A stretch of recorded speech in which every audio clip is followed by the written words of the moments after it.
Stop her mid-sentence and like, hey, am I like picking at your knee right now? And she goes, yeah. And I'd been doing that for like 3 minutes and I was like, fuck.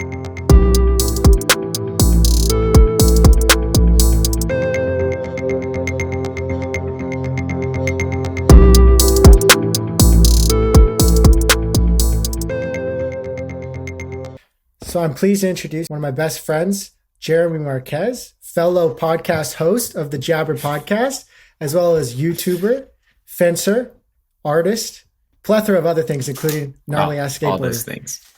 But Jeremy, Thanks. I'm just really glad that you're able to come to the first episode of the podcast. I just got to say, I love you, man. And I'm really glad to be talking to you. I love you too, Doug. I'm extremely flattered to be the premier guest. So one thing I definitely been wanting to talk to you about is your trip to Seattle that you just went to go visit with your brother.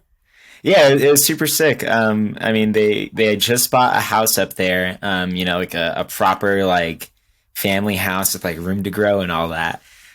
So we all went up there. I got there like a day before my parents, so it was cool. Like I just got to like hang out and like see the neighborhood. We went over to like the cidery where he works, and it's like it's a funny thing. He just completed his PhD recently, and like there's a trend that I've noticed with like him and like a bunch of other like postdocs and stuff like that. Is like they're all so fed up with academia. They're like, fuck it, I'm gonna be in a brewery, I'm gonna be in a cidery, whatever, and like they just open a bar or some shit, and it's like 9 times out of 10 because they're just so fed up with it.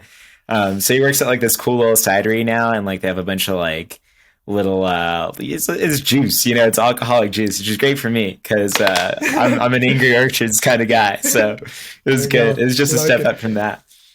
Oh, dude, so it's super sick. chill. Yeah. I mean, super fucking rainy because like we're in the middle of rainy season, and it did kind of like dispel my illusions of like, oh yeah, I could totally be a grungy like Seattle guy for sure. And I got there, I was there for a week, and it was really fun, but I was like, fuck, like it's hitting me and I can't skate. That's crazy. It's just like going out is like such an event. It's like just everything is fucking planning. I prefer the snow to the rain because it's like you're at least staying dry in the snow. But yeah, it was super chill. I guess like highlights of it included, I mean, for me, is like making some tamales with him and his wife Emily.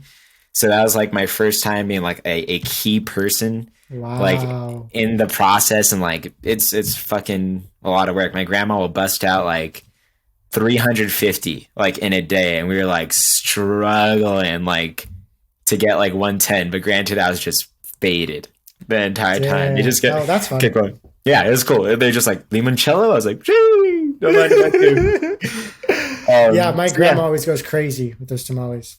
So you guys just made them just for your family?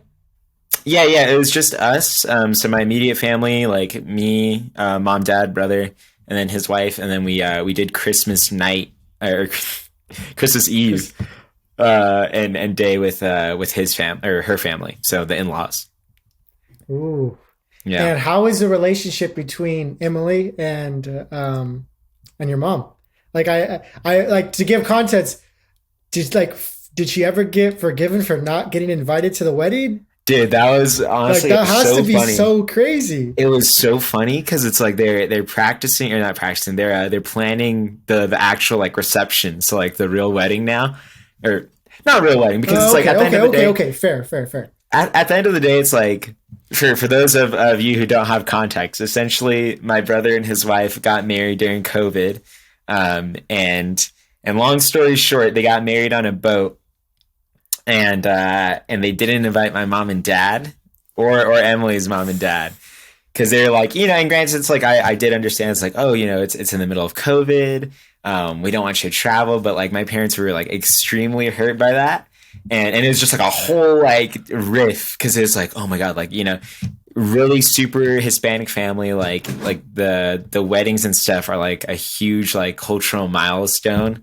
And especially it's like with Alex, it's like he's a very special person within the family. It's like firstborn son. Yeah, firstborn son, and just in the extended family too. Like Yeah, everyone loves him because he's a great guy, and everyone really wants to like be a part of that with him. But yeah, so that didn't end up happening.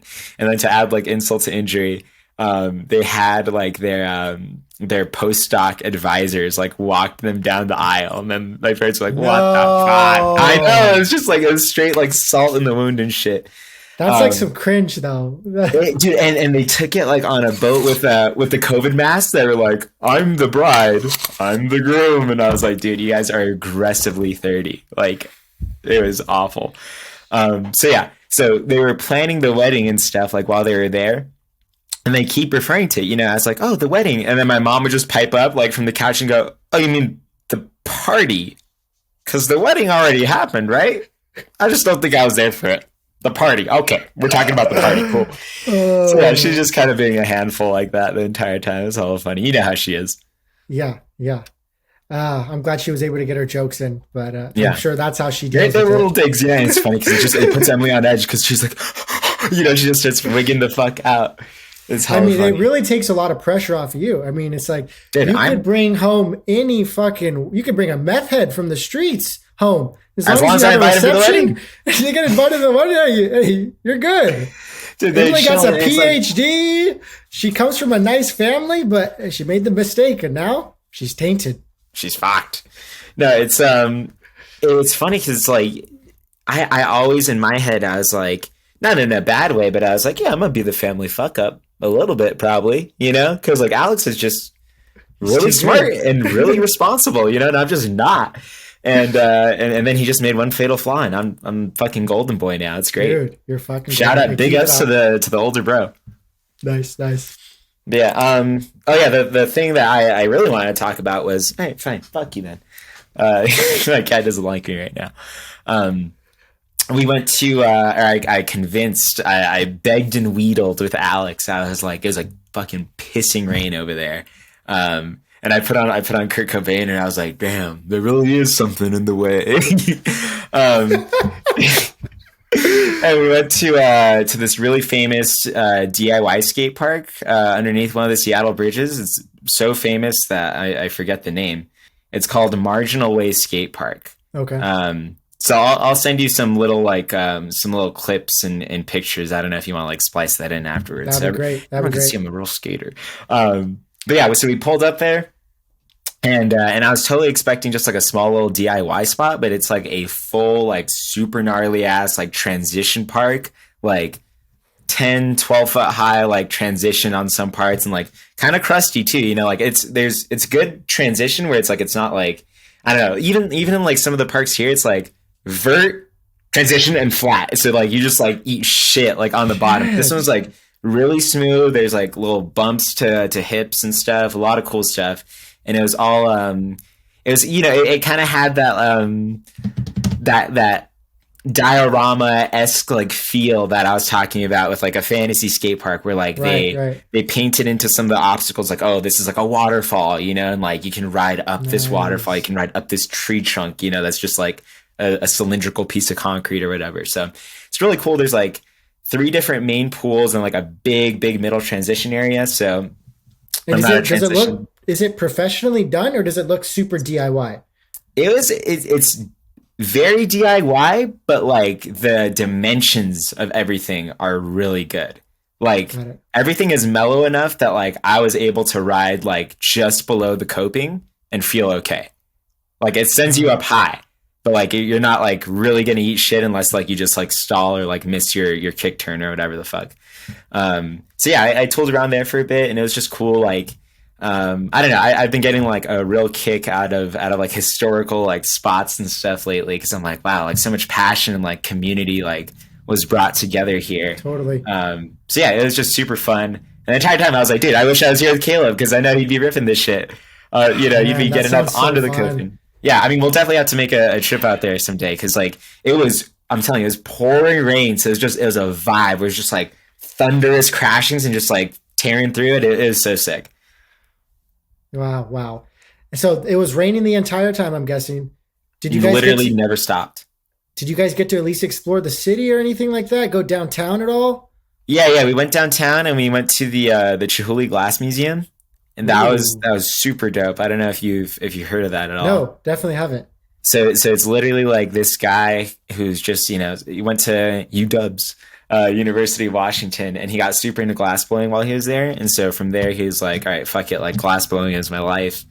Like fucked off to Italy and just like studied under like the masters there. And he's like super into like kind of, some people are like, oh, abstractionist art is like a little too like, ooh, gyrating intellectually over you guys. But I thought it was put a really fork cool. on a wall and it's a piece. It's Yeah, exactly.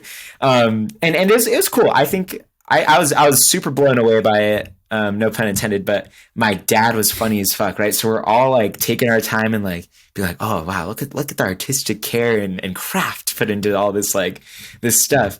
Motherfucker tears ahead of us, speed runs the entire like hour and a half museum in like 10 minutes, and my mom's like, where's your dad? And I'm like, oh, I don't know, like, Dad, where the fuck are you? And then he's like, oh, I finished it. I'm like, come back here. Comes back and I'm like, Dad, do you understand like how to like participate, in like a museum? Like, you gotta appreciate, it's not just like look at the art and leave. It's like you look at it and you're like, oh, what's this guy trying to convey to me? Like kind of like art literacy 101, right? And he looks at it. I got every single one of them. Yeah. Exactly. He looks at it and he goes, yeah, what's this conveying to me is this took a lot of effort and time. I got it. And I was like, that is part of it, baby steps, whatever, But it was super sick. A lot of it too, like he's very kind of one of his like famous pieces is like these big old chandeliers, but like they're very like ooh, all like tentacly and shit. And the entire time I was just like I was annoying the shit out of Alex because every single piece I'm like, oh, that's so eldritch. That reminds me of H.P. Like, whoa, remember this story? And he's like, no, I don't fucking read anti-Semitic 1800s horror. And I was like, damn, douche. Oh, man. So the Seattle vibe, Nolly's always saying, my girlfriend Nolly's always saying that she wants to move to Pacific Northwest. And then every time it's raining here, she's like, I can't even get up in the morning. Like the sun, like I need the sun. Like the sun is life. And then like, I don't think she would ever last in the Pacific Northwest. I got news for you, Nolly. Yeah. Well, it's like, how is your brother adapting to it? Because my aunt moved out there when she was like 23. And she's been there for like 7 years. And like, she said it was kind of hard to make friends with people from Seattle because everyone already is in their groups. But I mean, I feel like that's any big metropolitan area, Yeah. So if you're not a fucking loser, you'll have friends, No. If you're just cool, maybe you'd actually, someone would talk to you. Maybe if you just skate. But I mean, it's like, here's the thing with Alex is like, he, not even to put myself down or anyone else, but he's just like freakishly like mentally resilient, and I'm just like a pussy, So it's like any little thing, has the potential to like completely tank my day, like if I let it, especially just like, I'll just look out the window, I'll be like, damn, that deer looks sad. I'm sad. Fuck, and he's just not like that. So that stuff doesn't really get to him. But I'm kind of in the same boat with Nolly where I was like, ooh, Oregon, Washington, I'm going to be some cool mushroom forager, yanking up like 30 pounds of King Bleats. And you can do that, but you just also will be depressed for like 8 months out of the year, probably. So I think it dashed to pieces my illusions of Pacific Northwest Jeremy. I could definitely see myself doing like a year or two there, but like, fuck, the rain is a bitch. And unfortunately, at this point in my life, I'm like super into skating. So that would just not jive with me too well. No. Now, how's the skate scene in Colorado been since you've been there? It's cool.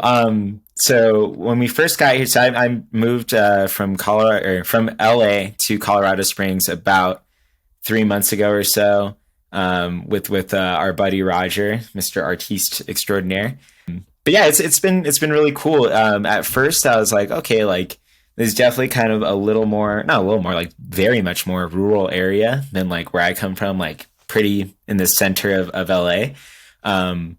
But there's definitely parts of it where it has like a cool metropolitan vibe, like the downtown area. And there's like a lot of fun spots there. There's a fun like ride on bank that I've been doing like shoves off of. You're just going to describe skates. I love and then there's this, there's a bump. And there's this really nice piece of lifted concrete. There's this like really cool curb. Like it's just a nice curb. That shit's waxed. But yeah, there's a lot of fun, like really mellow stuff. And I've been kind of sussing out like more street spots and stuff, but the main skate park we have here is like a badass complex, and like How far is it from the house? 7 minutes maybe. Ooh. You know, and everyone here is always bitching. They're like, fucking so much traffic. And I'm like, oh man, like it must be crazy. And they're like, yeah, it took me 20 minutes to get to work. I'm like, oh my God, bitch, shut up. Wow. Yeah. But yeah, it's super chill. Everyone's really friendly at the park. I'm starting like to be recognized by the locals and stuff. So that's kind of fun. That's always a cool thing. We're like, oh, Jeremy, oh, you gonna eat shit on that two-star again? Yes, sir. You know? So yeah. Friendly banter. I love it. Yeah, it's fun. Have you been skating at all over there? I really haven't. I got a new board, luckily for my birthday, so I'm definitely gonna start taking that out. But it's been raining like for the past 2 weeks, so I haven't gotten any skating done. But I just got my friend Zen. I made him a little custom board with just some spare parts that I had in the house, and then I went to Pal Peralta skate shop, and they had a clean ass Zach Allen Baker board for like on sale $35, and I'm like, dude, bargain. Run it. Easy cop. And I got Fuck it, run me too. Yeah. I wish there was too. So yeah, I got him that. So hopefully we can start skating pretty soon. He's a complete beginner, but like he seems like he has some natural athletic talent. So I think he can get to my level pretty quickly. Yeah, but and that's like the thing too. Is like we're both, dude. Neither have I. Like, yes, you have, bro. Dog, I learned how to pop shove it like a year ago. And I have not learned anything new since then. Like Miguel, one of our homies, Miguel, who like kind of got me into skating as well, is like he's like, yeah, like I learned to kickflip in 4 months, you know, like from start. And then I'm approaching 2 years next month. Can't kickflip, like not even like that close. Like my front foot is just not on there, so I'm just fucked. I'm just here for the vibes at this point, you know. But hey, what about your big spin? You almost had that unlocked. I have fakey big spin, but it's like, you know, hey, it's okay. Cool. It's okay. You know, most of the time I'll like under rotate it and I have to tic tac the rest of it. And I'm like, yeah. Oh, that's good. I wish I could skate with you. We got to skate soon, man. Dude, you gotta find your way out here sometime. If you ever doing that reffing, or if you're reffing anywhere close, it's LA, let me know, man. Maybe I can come hang out. Yeah, I wanted to hit you up this weekend, but it was just like boom, boom, boom, boom, boom. Like it was just so packed. I bet. Yeah, usually I have weekends off, but I'm thinking about getting a new job, so that might change. I'm not sure. Oh, what are you thinking? So remember my friend Sky from Beachside? He was like that. He was kind of a bit older. He had a wife already. Chill guy. Anyways, he hit me up and he was like, bro, there's some random kayaks that are just like floating around the park that he works at. He works at a like unmanned state park. Yeah. Oh, okay. And it was during when all the flooding happened, and he's like, you want one of these kayaks? And I'm like, damn, this would have been so fun to actually like have, but like no, I can't. Like I don't have any storage for it. Like I mean, you can kind of like squeeze it into your backyard, but you don't want to just be like some eyesore. Carrying it, yeah, I don't want to carrying it everywhere too. Like putting it on top of the car. So I was like, nah, I'm good. But that actually ended up sparking a conversation, and we were able to like kind of reconnect a bit. And I was telling him that I'm trying to get like back into like serving, and he said that he's working at one of like the nicest restaurants in Santa Barbara. It's called Blue Water Grill. It's literally right next to the pier, like has an ocean view. It's the one that has the lighthouse. It's a similar kind of oh yeah, I know the one you're talking about. Yeah, it's like pretty close to Skaters Point. Yes. Okay. So I mean, it's kind of like beachside, but it's a little bit fancier, I would say.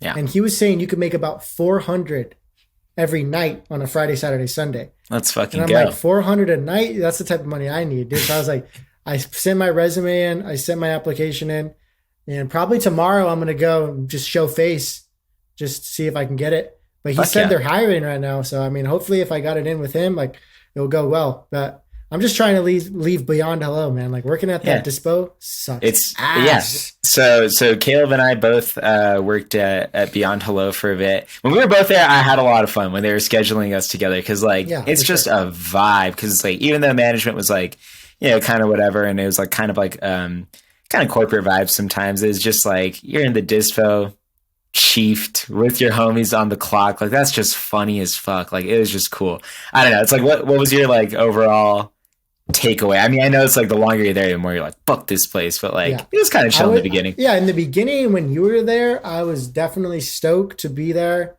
Like it's just a good job. We were making good money, I felt like.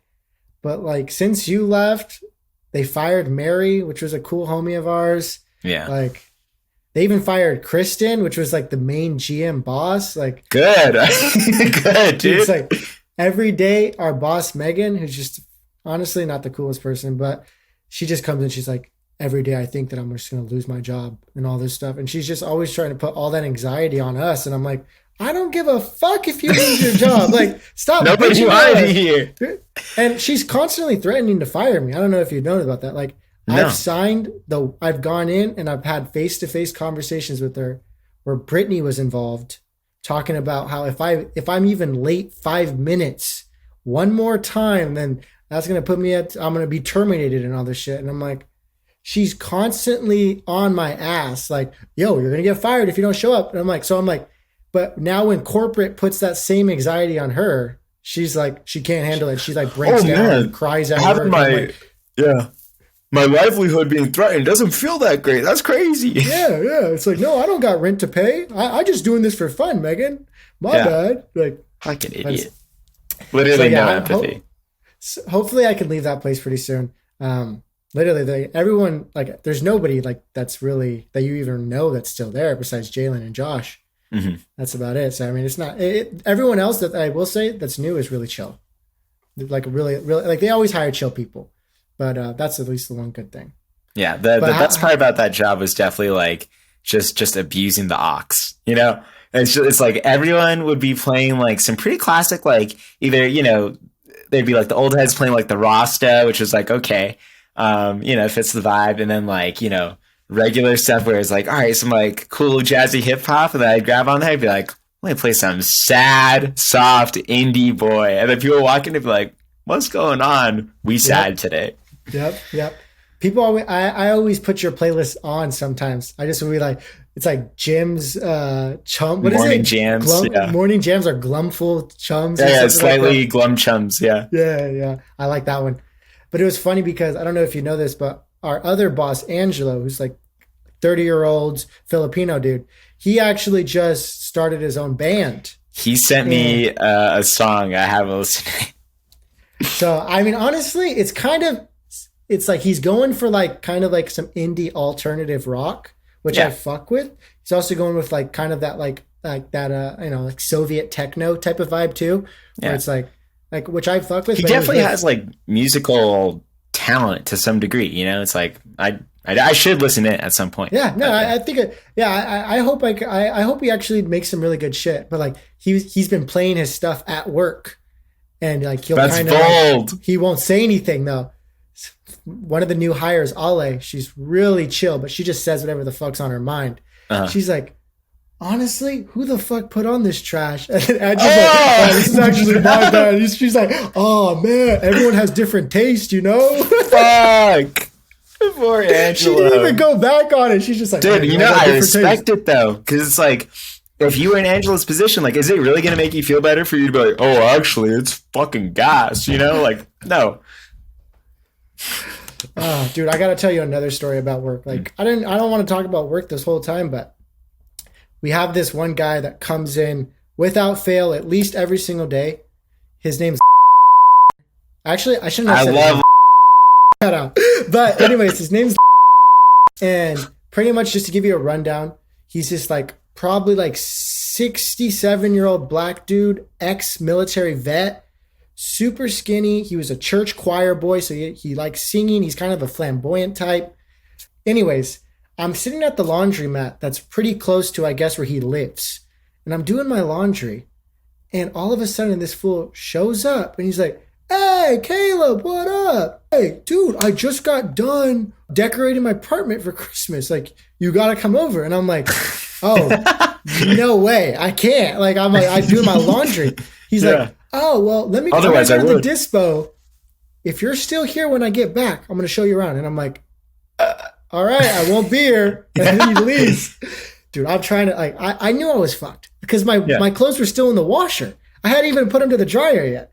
So I go and I get my clothes, put them in the dryer, put it in quarters. This fool shows up. He starts helping me put my fucking clothes from the washer into the dryer. Now you got to go to his apartment. And he's like, oh, okay, so you got 25 minutes. let me show you around the house real quick. And I'm like, dude, I'm like, all right, fine. I gave in. You're lying. Dude, I was like, all right. So he's so happy. He starts showing me pictures of him back when he was in the army. And I was just like, oh, wow. Like you were really buff back then. Like, that's what I shouldn't have said. I don't know why I said that. I said, you're really buff right then. He goes, oh, I'm still like that. Takes off his shirt, starts flexing for me. He's just like, feel that. And I'm putting my hand and I'm just touching this guy's muscles. And I'm like, what the fuck am I doing here?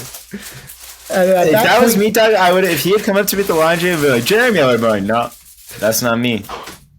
I should have been like you. You're just too nice, Caleb. I was there for probably 40 minutes. Like, You're crazy. He sat me on the couch. He's like, this is my setup. He sits me on the couch, puts the fan on for me, and I'm like getting air blown at me.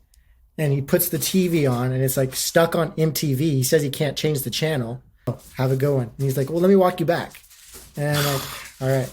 So he walks me back. My laundry's way done. It's done by like 20 minutes. Probably well done. And I put everything away, and he's just like, man, thank you for coming over, man. Like, I'm going to cry tonight because you came over. And I'm like, oh, man, Lyle, you're welcome, dude. See, and it's always like, it's moments like that where it's like, was it potentially unsafe? Like, most assuredly. And you're a brave guy, and you're also a big guy, so you can probably take care of yourself. But it's like, I think people assign a lot of like malicious intent to people like this. It's like maybe they're not approaching it in like the most like socially like tactful way, but it's like they really are just like reaching out and like looking for a connection. It's like anytime that like I've kind of like interacted with like what I perceive to be like a homeless person like for a longer amount of time, like it's been like okay, I guess went back and he went back to the dispo later that night and he was just telling everyone, he's like, yeah, Caleb came over today. Yeah, we were chilling. It was such a good vibe. Oh, I forgot to say, I also talked to his sister too. He just randomly called up his sister and he's like, hey, my friend Caleb's here. Why don't you talk to him? Dude, that's fucking bizarre. And I talked to his sister for like 5 minutes. She seemed chill. But that was a funny experience, but something I can't believe you went for the muscle squeeze. That's great. That was when I knew I needed to leave. When I was squeezing his muscles, that was kind of like your aha moment when I was like, I should get out of here. I fucked up, man. I don't know what to say. Just I fucked up. So how has it been being unemployed for the time being? I mean, it's like it's like I am just not good at like. It's something I'm working on, right? But it's like I think it's natural for a lot of people. It's like when you're employed, you're like, man, fuck this job. I just want to sit around and just fucking vibe, Now that I can do that, I'm like, my demons are eating me alive, It's like they're crazy. So it's like it's okay. It's like I'm not really like super stressed about it because like I still have like a decent like little safety net that I've saved up and stuff. So like I could be. Like, I don't want to, but, like, I could be good for a couple months, where it's, like, it's fine. So tell me about the reffing gig that you just secured.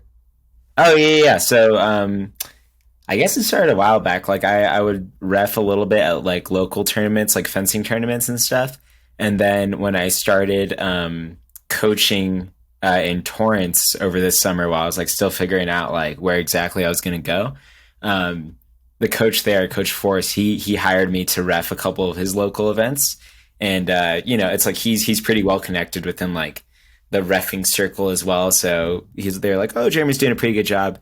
So then from there, my old coach, Coach Tim, he put me in contact with like some people that run regional competitions. So I've gotten hired to do a couple of those. And now that like, I'm displaying like decent competence and whatnot, they've been extremely generous. And this was the first time that they've like offered to like fly me out of Colorado, like back to LA, like hotel, like everything, like is wait, really, did you really get the cool. hotel or no, they booked the hotel for me and like everything is crazy. So you stayed in the hotel rather than staying with your parents? It was just closer.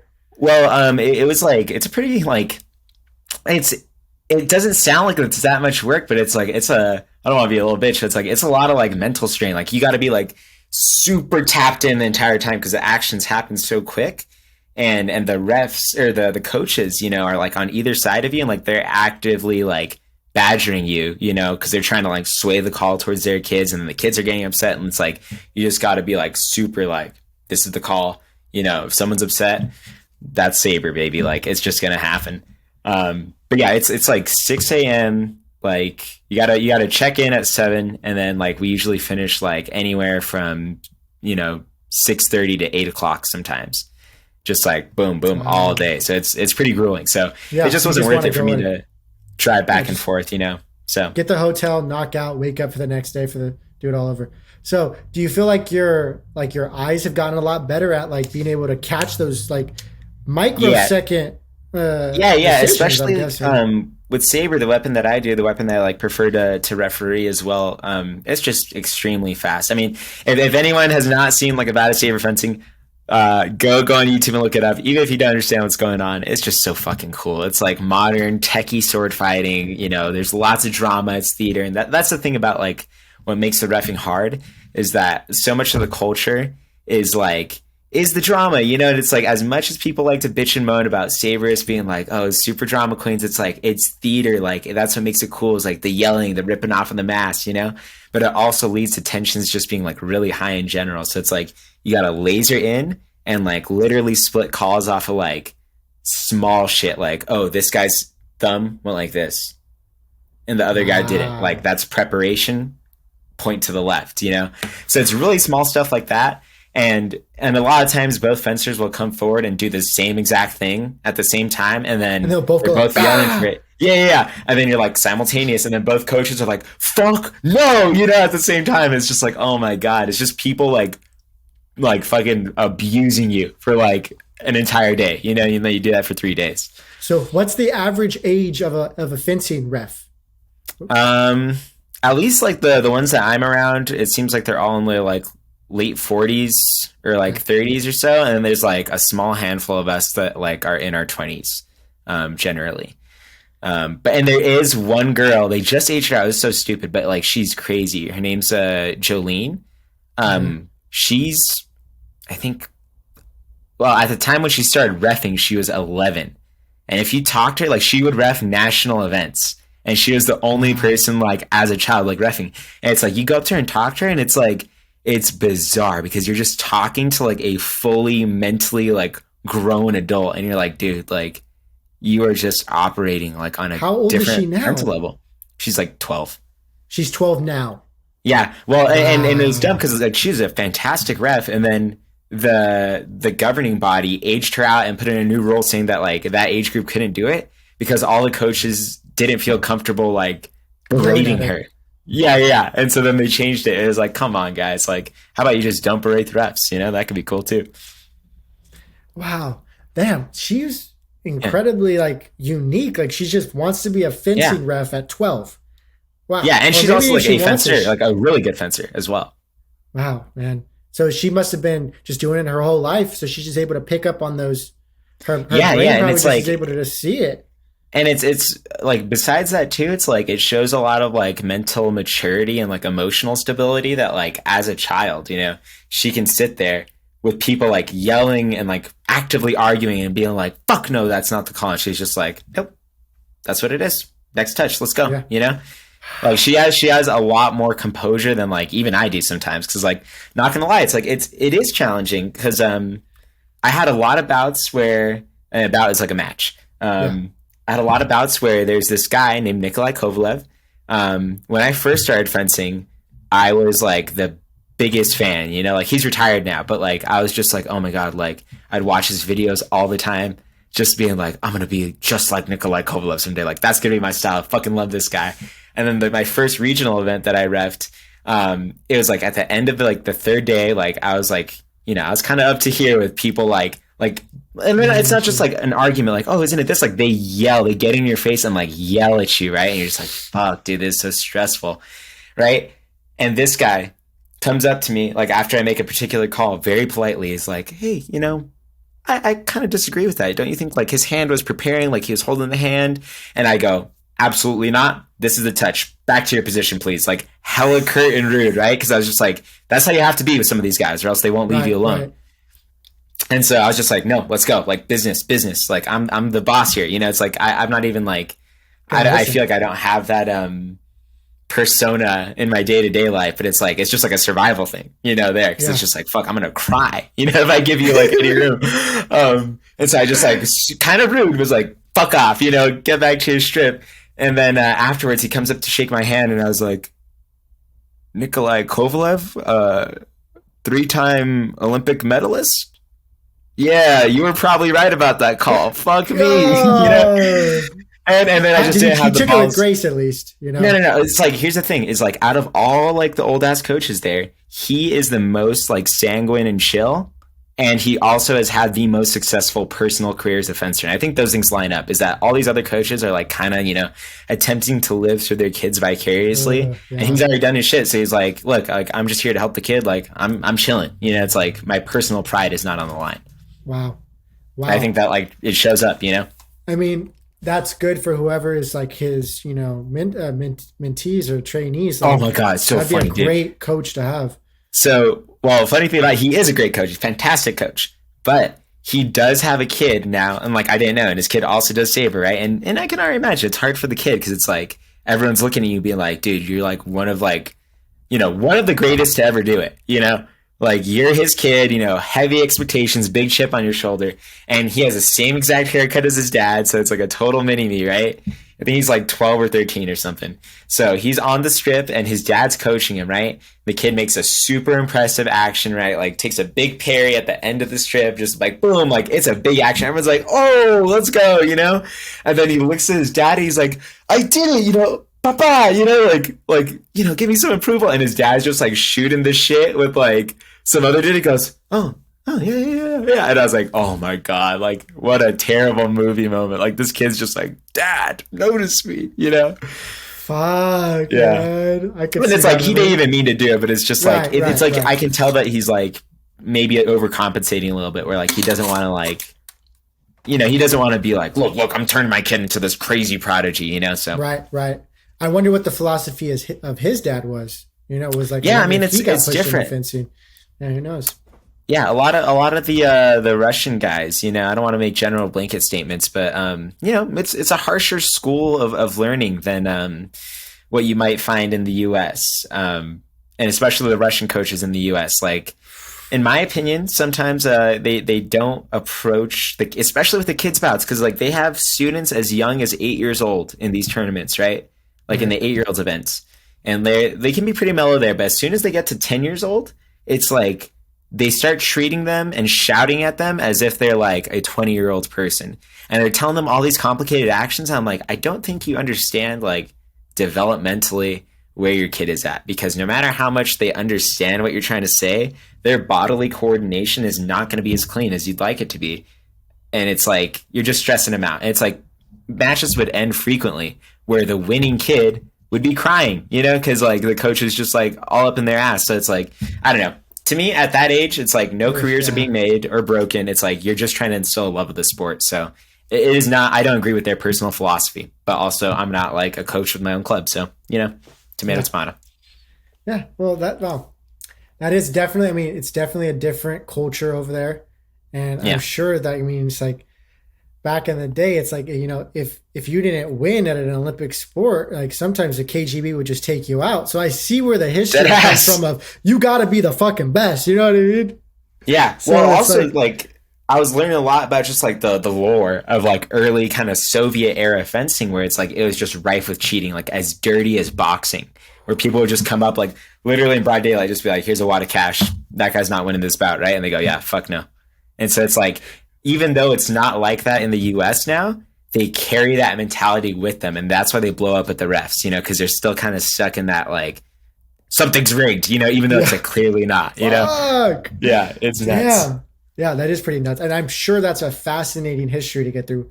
Just it's crazy. Soviet fencing and stuff like that. I'm sure that was I'm not even going to dominate this whole thing. But the last thing I will say, the Cuban foil squad, way back in the day, right? I don't remember exactly when, but one of the coaches in LA was being like, look it up. There's literally a whole Wikipedia page about how they somebody found out that like that Cuba was popping off in that time, like going absolutely bonkers, and like all the European powers were like, we're not going to have someone who's not European like fucking showing us up. Somebody within like kind of like the Slavic nations found out where the foil team, what plane is going to be on, bombed the plane. No more Cuban fencing team. Like, it was vicious. Like, it's a fascinating, you know, grotesque and tragic history, but like, it's crazy how much like real life espionage and drama and like politics are involved in fencing, specifically because fencing is like takes place politically as such like a high tier of society, you know? So it's like there's a lot of fuckery in there. It's quite interesting.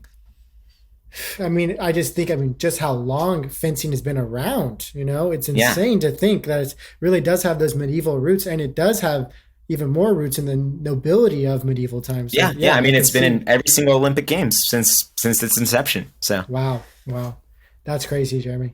Well, dude, I'm really glad that you're able to just like travel now to ref. I hope you get to go somewhere else. I hope you get to go overseas one day. I don't know if they ever do that. Yeah, I mean, if I really, you know, put in the work to develop myself as like a referee, and that's definitely a possibility. And my coach has like told me about like some other like alumni from our school that have gone on to do that. So I mean, it's very attainable. But it's just, you know, we'll see. I'm not gonna confine myself to certain boxes, you know. It's like kind of my interest kind of lies more domestically right now. I think. Right. Yeah, but I mean, when it comes, hey, it's open if you want it. You know, that's the great thing about it. You know, you told me something. I know I brought this up before, but it was like when we were in college, and I was like, oh my god, like I'm fucking like so stressed because like I hate like doing this marine bio stuff, and I want to do psychology, and now I'm all about fencing and like all this stuff, and I was like tripping because I felt confined by like the boxes that past myself had put myself in, right? And you're like, Jeremy, it's like you don't have to like abandon these aspects of yourself, you know. You can be a man of many hats, you know, like you can still care about the ocean just like on a hobbyist level, just like not academically and all this stuff. And I guess that's like pretty straightforward, but it really just like opened my eyes. So thank you. I think it was just what I needed at the time. You're all dropping truth on me all the time. I appreciate it. Yeah, and Roger, I love that he's seeking truth right now. You know, he seems like he's really trying to take care of his mental health. He seems like he's really trying to figure out what works for him. And I'm just really proud of him, you know. And I can't wait for you to talk with him, because like that is just going to be like, I already know, like super chill, but like very like just enlightening, like a very introspective kind of like episode. I'm really excited to see that. That'd be really cool. Dude, that's so awesome. I mean, I definitely want to talk more about you, but we could save that for another episode. I just got to ask one question. Like, how's your love life going? So, unfortunately, right before I left from LA, my girlfriend and I, who had been going out for about 2 years, we made the kind of mutual decision to go ahead and end things, because, you know, it's like, it was a factor of like, okay, well, you're taking off to Colorado Springs, and you know, now we're going to be starting to build our lives, you know, in our respective areas, and I was going, you know, and I still am, you know, because I don't have anything really lined up. I just kind of have like goals and aspirations, but it's like she has like a proper career right now, and it would be unfair of me, you know, to like in a year be like, all right, like now I'm ready to move in, uproot your whole life and like all that stuff and come with me. So yeah, it was quite sad. I mean, I'm still pretty bummed about it, and I don't want to like get too deep into it, but it definitely was like a case of me, now that I've done some reflection and stuff, of like I let just like I struggle with like feelings of like self-loathing and like hatred and stuff sometimes, and like I had constructed this like mental image of myself in my head. I was like, oh, if I bring her over to Colorado Springs, I'm removing her from her support system and all this stuff, and then I'm just gonna like ruin her life. I'm just gonna like not be a good partner. And so my plan or whatever was, I'm gonna move, I'm gonna do all this inner work and be magically a good partner in a year. And then you can come over and then we can be together. And I just didn't, I failed to communicate that. And that's why that didn't really work out. But I will say, as sad as it was, because, you know, I do love her a lot and I care for her a lot. When I was back in town this weekend, kind of more or less against my better judgment, I hit her up and not like, not to hook up or anything, but like, I don't know, just to get like closure. And I was like, I just wanted to like talk and catch up and see how she was and fill her in on all the stuff I'm doing. So we went and we got dinner, and it was a little awkward for sure. Like, cause I was like, oh, like this is weird. Cause like, I still really have feelings for you. And like, you know, but it was only awkward for like 5 minutes, because then I kind of like, I talked about it with Miguel before. I kind of like reconstructed my mentality about it. I'm like, okay, like I'm not here with Mary, my ex. I'm here with Mary, the person who I got to like spend like a really good 2 years with, you know? And it's like, I don't want these feelings of like, I don't want any animosity between us. So we just had a super real talk, and we both got a lot of clarity, and we both were like, it was very freeing, honestly. And it was just, we both had dinner. It was super fun, super chill, laid back. And then, you know, we had like a more serious talk afterwards. And we were both just like very honest about like how the breakup has been for both of us and stuff. And yeah, it was just like super enlightening, because we both got to kind of see like how each of our own behaviors kind of fed into like different faults within the relationship. And it was cool, because it's like by the end of it, just at least for me personally, it's like I was able to stop kind of blaming myself and hating myself for like ruining the relationship, because I was like, oh, like it wasn't just me, you know? It's like it's the dynamic, you know? And it's like it takes two, you know? And it's like it was super cool, because we both agreed in a completely non-judgmental way. We're like, yeah, there was equal faults on both sides, and we still like care a lot for each other as people, so we're friends. And, you know, who knows what the future holds, but neither of us are attached to like a certain outcome, you know? And it was just like super emotionally freeing for me. I feel a lot better about myself. And oddly enough, it's like, I find myself like, I'm not like pining over her now. It's just like, oh, like I got so much closure out of that. So I think is a good move. And I'm very grateful that she was open to it. Wow.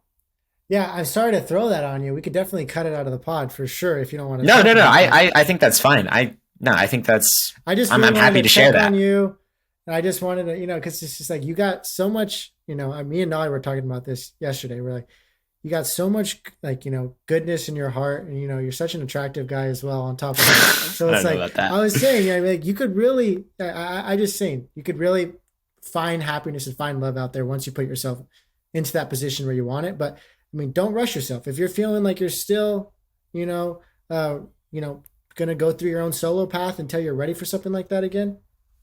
Yeah. That's kind of what I've been doing. It's like, I did go on a date. Let me hear about it.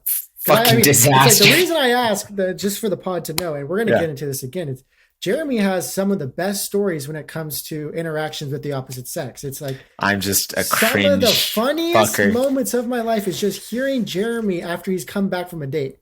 So that's why I didn't want to come out with any malintent and, you know, breakup. I just want to know, have you had any dates? Have you had any good times? Yeah. So I mean, it was an okay time. I don't know if I'd call it like a super good time, but I did match with this girl on Hinge.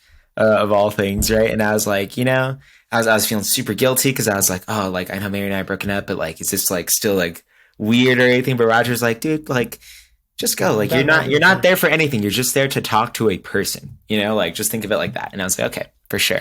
So I get there, and I'm like, super uncharacteristic of me. I'm not a bar person really. I'm kind of a lightweight, so it's like. It's a fun vibe, but like it's just never really been my scene. More of a big chiefer, if you will. But so I'm like, why don't we go to this bar? You know, and she's like, okay. So I drive there, and the entire way out there, I'm like, oh, so you picked her up? No. I met her there. I'm not that bold. Okay. But also it's so funny because like we're doing the classic thing, like, oh, like, what music are you into? What music am I into? You know, all this stuff. She's like. You know, what music are you into? I send her Sydney Gish. I send her hers, like all really like very stereotypical, like soft boy doing like little crafts in my room kind of thing, you know? And then I'm like, so what are you into? And she sends me some song. I put it on and it's like, I'm gonna fuck the policeman's daughter in the ass. Death to cops. And I'm like, holy shit. Like, you know, amen, you know, fuck them. But like, it was aggressive, like metal, like death and violence. Like, and it was just like, whoa, like, I'm not that. It's like, it was kind of like what I would like to be, you know, it's like super like, yeah, fuck establishment, you know. It's kind of like, it's how I picture myself when I like do an ollie down a 3-stair, you know, like, yeah. Fuck society. So I drive there and I'm hella chilling, right? And I'm like listening to like JPEG and I'm just like, God, I'm a cool ass guy and I'm going on a date, you know, whatever, fuck it. I get there, I park, and I'm like, dude, I'm about to be so suave. She texts me, she's like, I'm pulling up, and I was like, for sure. And then I was like, I'm gonna throw up. Like, it's over for me, you know? And like, I started like cold sweating. Like, it was so embarrassing. And like, it was just me in my car by myself. And I was like embarrassed because I'm like, dude, like, I feel the bile in my throat. Like, I'm literally so nervous. I'm like, shaking. God, yeah, because I'm just fucking cringe, dude. It's like, I don't know what it is, but like my brain just shorts because I'm like, girl, you know? You you get your head a little too much. I just drink my water. I'm like, fuck, like I'm gonna go home, you know? Fuck it. I don't know this girl anything. I'm going home. So then I open the door. I'm like, whatever. Like, I'm here. If it's like horrifically cringe within the first 2 minutes, like I'm under no obligation to stay, you know? I can literally go, but like I should at least say hello, you know? So I go up to her, you know, she's pretty, so I'm nervous. and then I hit her with the classic, like, hey, nice to meet ya. You know? And she's already fucking it up. And so we walk into the bar, and it's like a cool place. It's a gutted elementary school. And it's a bunch of small bars, so you can kind of like grab a drink and go walk and like, you know, kind of. That sounds like a good vibe. You choose. It is a good vibe. Me, pretty cool. So we walk in, right, and you know, they're like, all right, so what are you having? I'm like, fuck, like I don't know drinks. You know, I literally don't know what drinks are, and there's no menu. You know, you're just expected to like know. So she's like, oh, you know. I'll have not she didn't order a Cosmopolitan, but like I don't fucking know what they're called, you know. So she's like, I'll have a Cosmo, and I was like, oh, like I'll have the fruitiest thing you got, you know, the sweetest shit. So she looks at me, she's like, interesting choice. I'm like, yeah. So we grab our drinks, we sit down, and we're just shooting the shit, right? We're like, you know, what do you do? What do I do? You know, where are you from? All that kind of stuff. And like 5 minutes into our conversation, I look down at my hands and like. I've just been doing this the entire time, like on the table, like fucking sweeping it back and forth, like aggressively. And I'm like, I'm being a weirdo right now. Like, I'm just going to stop, you know? And so I was just like, and then like, I was like, now this is probably too confrontational. So then I was like, all right, my hands are just going to rest on the table and I'm going to be a normal person and it's going to be fine. Right. And so we're talking again. And it's like the entire theme of this night is that I was being fucking psychotic. And like I would catch myself like 5 minutes like after I'd be like, oh, weirdo behavior. Next thing, you know? So we're sitting up against like a shitty brick wall that's like not been mortared correctly. And at some point, her like eyes go to my hand and she's like, you're really putting in some work there, huh? And I look down and I've just been like picking a fucking hole like in this like brick mortar. And I have like a small pile of like rubble like on the shit, and there's like a sizable like hole in the mortar. I'm like, fuck, like I'm just an odd person right now. No, like, dude, you just need to get a fidget spinner or some shit. Dead accents. And I'm like, yeah, I guess I am. Fuck, sweep that shit off, right? And I'm like, all right, can't trust the hands. So the hands are going, you know, they're going under the table and they're resting on my thighs. And then my hands like, no, we're not doing that shit. So then I was like, okay, I can just tap the little pillar that supports the table, right? So I'm just kind of like doing this, just like, you know, just kind of like picking at it. And then like she's talking, I'm like, dude, like this is such a weird texture for like a supporting bar. Like it's kind of like soft and squishy. Like what the fuck? And then I'm like, oh no. I stop her mid sentence. I'm like, hey, am I like picking at your knee right now? And she goes, yeah. And I'd been doing that for like 3 minutes. And I was like, fuck, dude. Like, I'm just giving off, like, fidgety vibes, like ADHD, like like, I'm tweaking straight up. I was tweaking because I was like, dude, I have not done this shit like a real date in like 3 fucking years, so I'm just like weird. And so I'm just like, fuck, this date's a scratch, it's you're like, done. all right, I give up. Yeah. So I'm just like, I'm letting her like talk, finally I'm like, all right, I'm just gonna shut the fuck up. And then it starts going okay. Right? Cause also, mind you, that this entire time I've just been like fencing. Just like beating her over the head with it for like fucking an hour maybe. And so I'm like, whatever, I'm done. She's talking, I'm like listening and she's like telling me about like societal and like systemic oppression. I'm like, yes, for sure. And then the bartender comes in and she's like, last call. And I look at her. You remember, you've seen Coraline, right? Yeah. Remember the other mother with like the hella long neck, right? Yeah. And she's got a crazy long neck. And I'm like, this is the longest neck I've ever seen. Like, it's crazy. Like, it goes up. And I'm not even saying like it's a bad thing. I'm just like, that's a crazy neck, This shit was like, boom, like, and I was like, damn, this bitch is giraffe. That's crazy. And then I look back at my date, right? And I go, hey, is it just me or does she have the longest neck ever? And she just goes, huh? I go, like, did you not see her neck? Like, it's huge. And you sound like you're a little bit tipsy. Well, this is why I don't go to bars because, right, it's like I was like halfway through my drink, my head was spinning, dog. I didn't know what the fuck was going on. So I'm just saying just stupid ass shit, right? And she just goes, maybe, I guess. Or it was just fucked, dude. I was just a psychotic weirdo the entire night. But you got it out of your system, you fidgeted. That's what Roger is saying. Picked out the walls, it's like I picked out her kneecap. Fuck. Picked out her kneecap, dude. But listen, we're leaving, right? And there was a horrific shooting. I'm not trying to make light of this at all. A horrific shooting at a queer club Q here in Colorado Springs. Quite a few people died and injured. Fuck that piece of shit, right? But there's a memorial for the thing as we're leaving, right? Like for the Q Club, and we're walking by it, and like we're walking our cars, and she just stops dead in her tracks, right? And just like staring at it. I'm like, fuck, like I'm not really emotionally equipped right now to like talk about this, like I just fucking shat the bed for an hour and a half, and she's just like looking at it, and I don't know what to say, and I'm just like, what a tragedy. Like just the most basic shit, right? And she just like looks at me. She's like, "Yeah, it was really bad," And I'm just like, we're just standing there for like fucking like 10 minutes, bro. And I'm like, I don't know what to say. Like, am I really gonna be like, "Did you know someone?" Like that'd be a weird thing to say. And so it's like eventually she just kind of like works herself out of it, and we leave. And she still wanted to hang out again. So okay, I have no fucking idea how that happened, but I mean, you're a cute guy, man. Cute guys usually can just be complete. Get a free pass. Tweakers, I guess, during a day. Yeah, I was literally like this. Like, and it just worked out, I guess.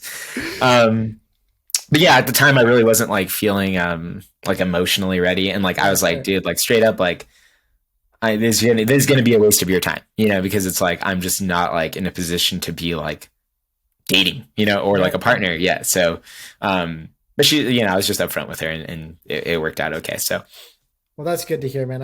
I'm glad that you put yourself out there. You got the cringy day out of the way, So, I mean, let's bold of you to assume that it's like the dates. It's like, who knows if this won't be like a small streak in line before I figure this shit out. More content for you, I guess. Be a good story, I guess. Honestly, I was really thinking of writing a script about your encounter with the earwax. Do you remember that story? Oh my God. Yep, I do. Sadly. What would you think if I wrote a script about that? Ingrained into my brain. I think that'd be a fantastic one. I mean, I think it's horrifically tragic for me, but everyone else seems to get a real kick out of it that I tell it to. Did you want me to talk about it right now? Or? No. Okay, yeah. Sit on that shit. Sit on it. No, because I actually do want to make that into a script, because I was telling that story to my friend Zen, just like as of a thought, do you think this would make a good skit? And they couldn't stop laughing. And I was like, yeah, this. I mean, it's just like literally like comically fucked up. Like not even really my fault, I think, in that one. Like it was just unlucky. Straight up. For once, it was not me. Yeah, that was not your fault. That was the universe right there that really they said no. They said nah. Not this one, fool. Sorry. Well, Jeremy, I want to thank you so much, man, for joining me, dude, for this last hour. It's been so fucking awesome to talk to you, dude. It's been so good seeing you again, dog. I miss seeing your face. I'm sorry if I just was like, bah, bah, bah, bah, bah, bah, like the entire time. Don't worry, man. Don't worry, man. This is a great first experience, dude, and I'm glad to be sharing it with the fellow podcasters. So, dude, if you want to shout out anything that you're working on, any links that you want people to visit, if anyone does see this. Yeah. So, for all the fencers that are watching this, I am recently started a YouTube channel. It's called Sabertooth Rat. That's a cool name. Yeah. Well, funny thing, real quick. So I was at a competition recently on like January 2nd, and some referee comes up to me and goes, "Do you make YouTube channels?" And I was like, "Fuck, like I am not ready for this." And I was like, "Yeah, that's me," because like it's kind of cringe. And he's like, "Oh, okay, like I've been watching them, like they're pretty cool." And he's like, "Are you gonna make a video on this?" Because I do like self-analysis of like tournaments I go to. And the whole thing is that, like, it's kind of poking fun at myself. I think that fencing content takes itself too seriously. So it's supposed to be very cheeky, very lighthearted, that kind of thing. And just like, like this is how I think fencing should be, that kind of stuff. So if you guys want to go check that out, Sabertooth Rat. And then in my free time, to stop my brain from like melting me, I work on stop motion horror. So this is like one of the guys that I'm going to be a main character. It's just like a classic like black goat. I think it looks better from this side.